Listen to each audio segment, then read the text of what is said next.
ये है डोल्चा अकेडमी और आज की क्लास में हम अप्रैल 2026 के करंट अफेयर्स को कलेक्ट करने वाले हैं स्टेप बाय स्टेप। आज का थॉट है हमारा, डर दो पल का होता है, निडरता ज़िंदगी भर रहती है। यानी कि संघर्ष हमारा हाल का ही होता है, वर्तमान ज़िंदगी हमारी संघर्ष वाली है, लेकिन इसका जो प्रॉफिट रहने वाला है, सफलता जब मिल जाएगी तो पूरी ज़िंदगी, पूरे परिवार के लिए।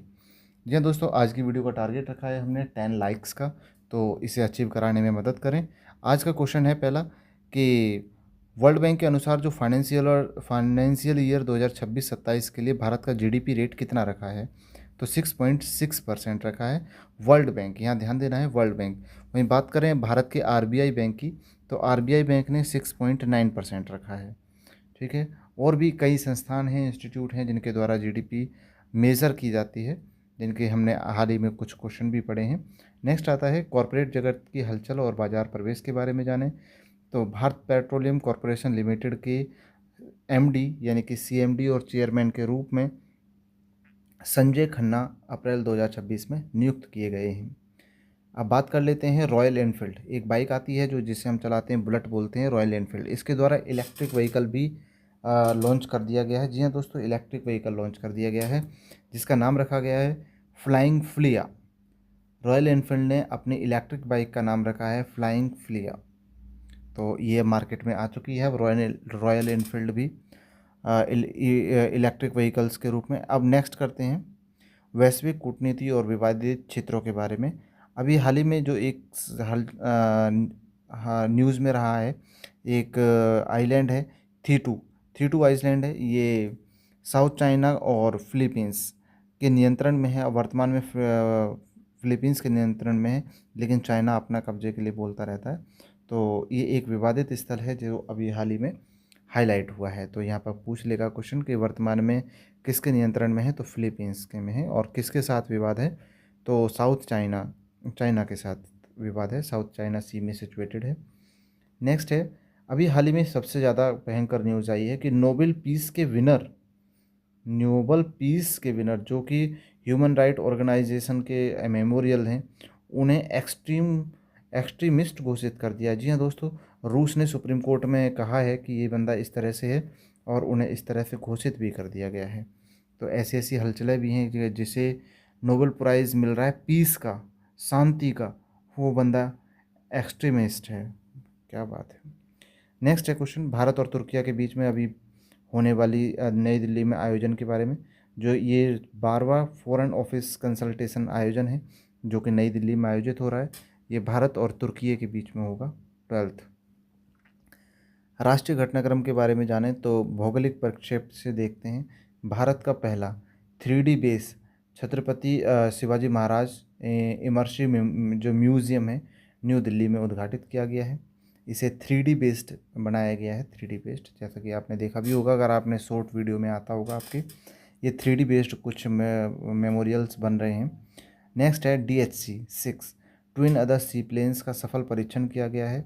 ये पशुलोक बैरेज से लेकर के यानी कि ऋषिकेश उत्तराखंड पर गंगा नदी में रहने वाला है। जी हाँ दोस्तों, DHC-6 है जो ये पानी पर भी, ज़मीन पर भी और हवा में भी, तीनों जगह वर्क करेगा, यानी कि ज़मीन पर भी और पानी में भी लैंड कर सकता है। इसका परीक्षण सफल हो चुका है। नेक्स्ट है भारतीय सेना ने जो इंडियन नेवी है उनके द्वारा उत्तर सिक्किम में की ऊंचाई में इलाके में अभी बचाव कार्य किया है, जिसका ऑपरेशन का नाम है हिम सेतु। ऑपरेशन हिम सेतु, इसमें लगभग 1100 के समथिंग्स टूरिस्ट गए थे और जो बर्फ़ के फिसलने से फंस गए वहाँ पर, जिसमें 84 भारतीय नागरिक भी थे, बाकी फॉरेनर्स हैं। नेक्स्ट है इंद्रावती टाइगर रिजर्व जो कि छत्तीसगढ़ में है और हाल ही में पर्यटकों के लिए खोल दिया गया है। छत्तीसगढ़ में है इंद्रावती टाइगर रिजर्व, छत्तीसगढ़ में। नेक्स्ट आता है सामाजिक विकास और सरकारी पहल को लेकर वर्ल्ड होम्योपैथी डे 2026, जिसकी थीम रही है homeopathy for the sustainable health. 10 अप्रैल को वर्ल्ड होम्योपैथी डे मनाया गया है, जिसकी थीम हमने जैसी जानी, सस्टेनेबल हेल्थ के लिए होम्योपैथी। स्किल आउटकम्स के बारे में बात करें तो ministry of skill development and entrepreneurship ने युवाओं के कौशल विकास के लिए एक विशेष इनिशिएटिव शुरू किया है। तो किसके द्वारा किया गया है? मिनिस्ट्री ऑफ स्किल डेवलपमेंट के द्वारा स्किल आउटकम फंड तैयार किया गया है। नेक्स्ट बात कर लेते हैं हम NSTFDC foundation day. National schedule tribe financial and development corporation ने हाल ही में अपना 25वां स्थापना दिवस मनाया है। जी हाँ दोस्तों, 25वां स्थापना दिवस मनाया गया है डेवलपमेंट कॉरपोरेशन द्वारा। नेक्स्ट आता है डिजिटल अभिसरण और विविध समाचार। अभी हाल ही में पब्लिकेशन डिवीज़न की कुछ पत्रिकाएं हैं, जैसे योजना और कुरुक्षेत्र, ये पब्लिश की गई हैं। इसके अलावा प्रसार भारती का वेव्स OTT प्लेटफॉर्म लॉन्च हुआ है।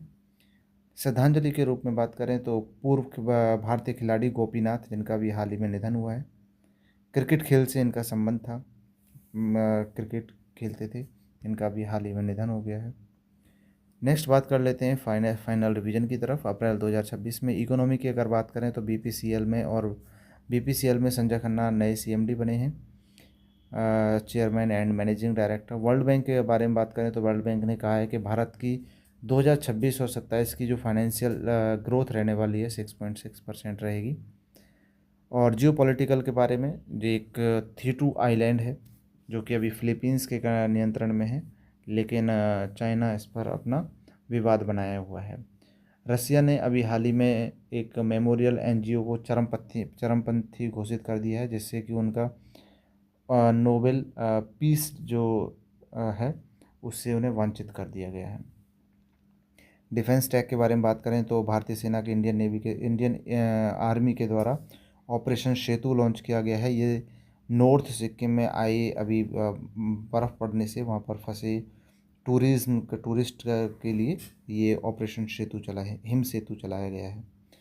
रॉयल एनफील्ड बाइक लॉन्च कर रहा है, अपनी इलेक्ट्रिक व्हीकल बाइक कर रहा है, जैसे फ्लाइंग फ्लिया ब्रांड नाम दिया गया है। मैपिंग के बारे में अगर हम बात करें तो 3D म्यूज़ियम बन रहा है दिल्ली में, और पशुलोक बैरेज पर एक सी प्लेन है जो वह उत्तराखंड में किया गया है, उसका परीक्षण किया गया है। इसके अलावा इंद्रावती टाइगर रिजर्व जो खुला है वह छत्तीसगढ़ में अवस्थित है। कुछ गवर्नमेंट स्कीम्स के बारे में बात करें तो स्किल के बारे में स्किल मिनिस्ट्री के द्वारा स्किल आउटकम फंड तैयार किया गया है। होम्योपैथी की एक सस्टेनेबल हेल्थ थीम रखी गई है। और TFDC ने अभी हाल ही में अपना 25वां स्थापना दिवस मनाया है, जिसमें 10 अप्रैल को होम्योपैथी डे भी मनाया गया है। मीडिया और स्पोर्ट्स के बारे में बात करें तो गोपीनाथ, जो कि भारतीय इंडियन क्रिकेटर रहे, उनका अभी निधन हो गया है। और योजना के बारे में बात करें तो योजना और कुरुक्षेत्र नाम से 2 पब्लिकेशंस लॉन्च किए गए हैं। और प्रसार भारती के द्वारा वेब्स OTT भी मुफ्त में लॉन्च किया गया है। तो आज के करंट अफेयर में काफ़ी इंटरेस्टिंग रहे सभी फील्ड से। मिलते हैं अगली वीडियो में नई जानकारी और नई अपडेट के साथ। तब तक आप हमारे YouTube चैनल को सब्सक्राइब कर लीजिए। नमस्कार दोस्तों।